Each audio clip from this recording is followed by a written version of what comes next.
Friday, April 28th, 1944. Dear Kitty, I have never forgotten my dream about Peter Wessel. See beginning of January. If I think of it, I can still feel his cheek against mine now and recall that lovely feeling that made everything good.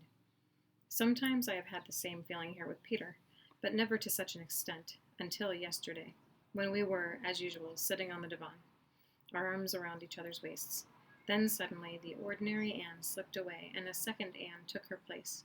A second Anne who was not reckless and jocular, but one who just wants to love and be gentle. I sat pressed closely against him and felt a wave of emotion come over me. Tears sprang into my eyes. The left one trickled onto his dungarees. The right one ran down my nose and also fell onto his dungarees. Did he notice? He made no move or sign to show that he did. I wonder if he feels the same as I do. He hardly said a word. Does he know that he has two Annes before him? These questions must remain unanswered. At 8:30, I stood up and went to the window where we always say goodbye. I was still trembling. I was still Anne number 2. He came towards me. I flung my arms around his neck and gave him a kiss on his left cheek, and was about to kiss the other cheek when my lips met his and we pressed them together. In a whirl we were clasped in each other's arms, again and again, never to leave off. Oh, Peter does so need tenderness. For the first time in his life, he has discovered a girl, has seen for the first time that even the most irritating girls have another side to them, that they have hearts, and can be different when you are alone with them. For the first time in his life, he has given of himself, and having never had a boy or girlfriend in his life before, shown his real self. Now we have found each other. For that matter, I didn't know him either.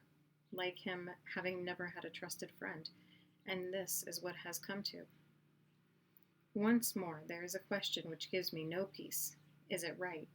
Is it right that I should have yielded so soon? That I am so ardent, just as ardent and eager as Peter himself? May I, a girl, let myself go to this extent? There is but one answer. I have longed so much, and for so long. I am so lonely, and now I have found consolation. In the mornings, we just behave in an ordinary way. In the afternoons, more or less so, except just occasionally. But in the evenings, the suppressed longings of the whole day, the happiness and the blissful memories of all the previous occasions come to the surface, and we only think of each other. Every evening, after the last kiss, I would like to dash away, not to look into his eyes any more, away, alone in the darkness.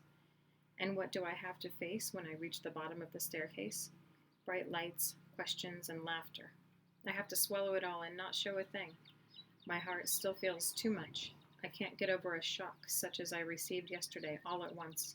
The Anne who is gentle shows herself too little anyway, and therefore will not allow herself to be suddenly driven into the background. Peter has touched my emotions more deeply than anyone has ever done before, except in my dreams. Peter has taken possession of me and turned me inside out.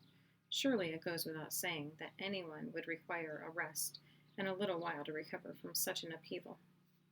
Oh, Peter, what have you done to me? What do you want of me? Where will this lead us? Oh, now I understand Ellie. Now that I am going through this myself. Now I understand her doubt. If I were older, and he should ask me to marry him, what should I answer? Anne, be honest. You would not be able to marry him. But yet, it would be hard to let him go. Peter hasn't enough character yet, not enough willpower, too little courage and strength. He's still a child in his heart of hearts, but he's no older than I am. He is only searching for tranquility and happiness. Am I only 14? Am I really still a silly little schoolgirl? Am I really so inexperienced about everything? I have more experience than most. I have been through things that hardly anyone of my age has undergone. I'm afraid of myself. I am afraid that in my longing I am giving myself too quickly. How, later on, can it ever go right with other boys? Oh, it is so difficult, always battling with one's heart and reason. In its own time, each will speak. But do I know for certain that I have chosen the right time? Yours, Anne. Tuesday, May 2nd. Dear Kitty, on Saturday evening I asked Peter whether he thought that I ought to tell Daddy a bit about us. When we discussed it a little, he came to the conclusion that I should. I was glad, for it shows that he's an honest boy.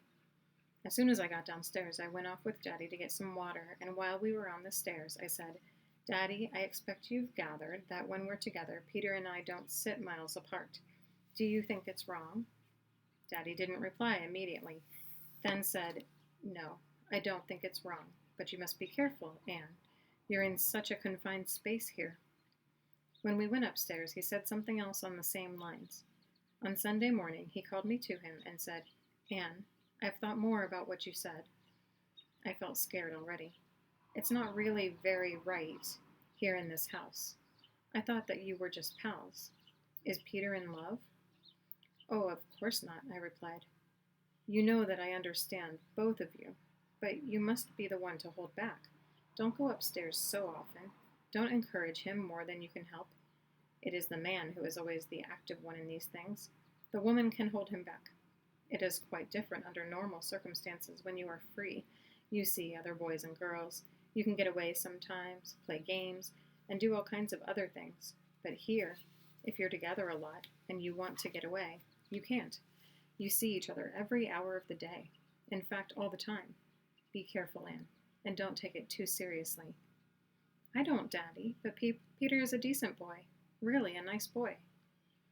"Yes, but he is not a strong character.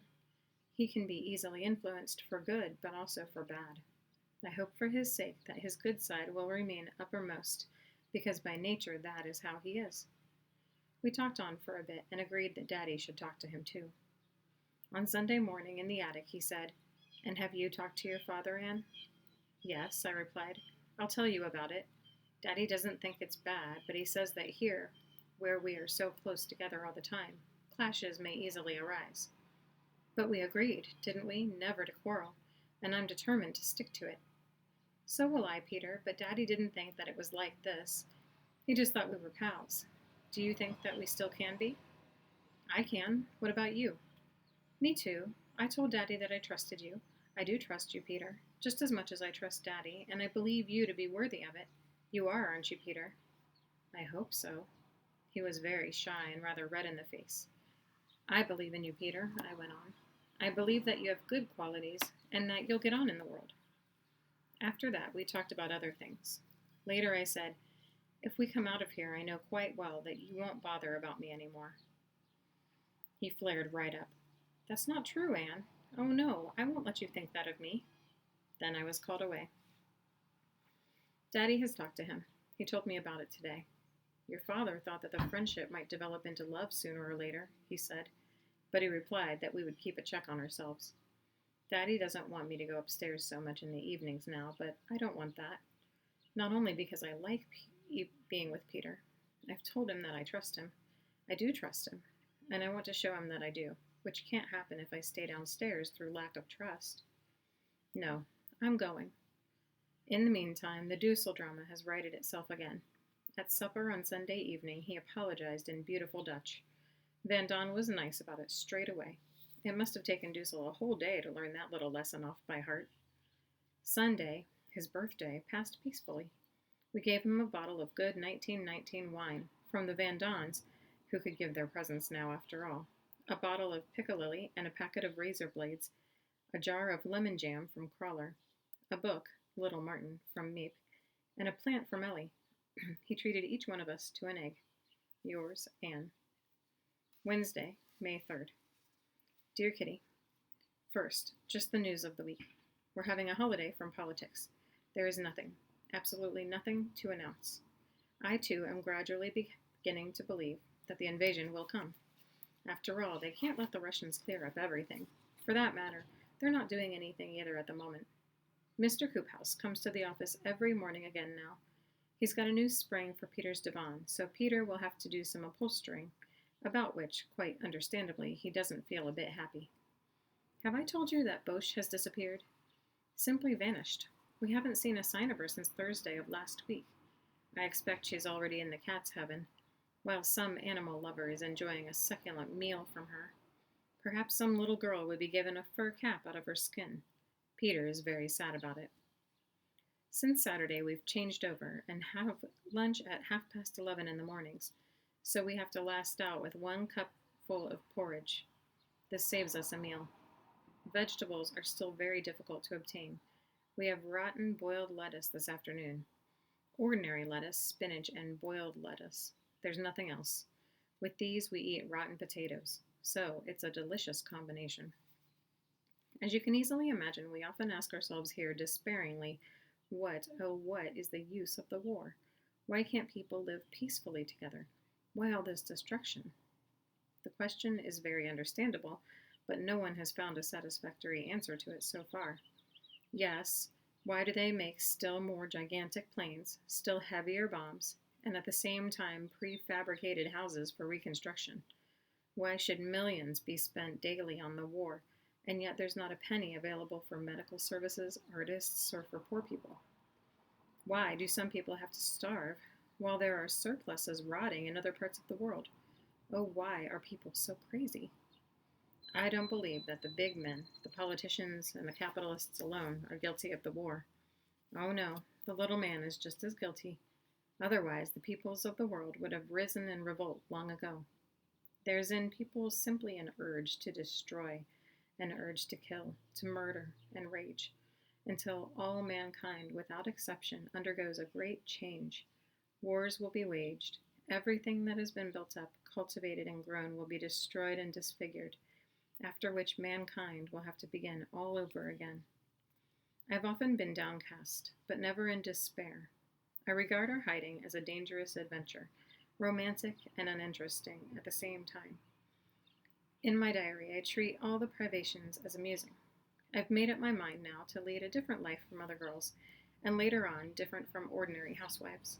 My start has been so very full of interest, and that is the sole reason why I have to laugh at the humorous side of the most dangerous moments. I am young, and I possess many buried qualities. I am young and strong, and am living a great adventure. I am still in the midst of it, and can't grumble the whole day long. I have been given a lot, a happy nature, a great deal of cheerfulness and strength. Every day I feel that I am developing inwardly, that the liberation is drawing nearer, and how beautiful nature is, how good the people are about me, how interesting this adventure is. Why then should I be in despair? Yours, Anne.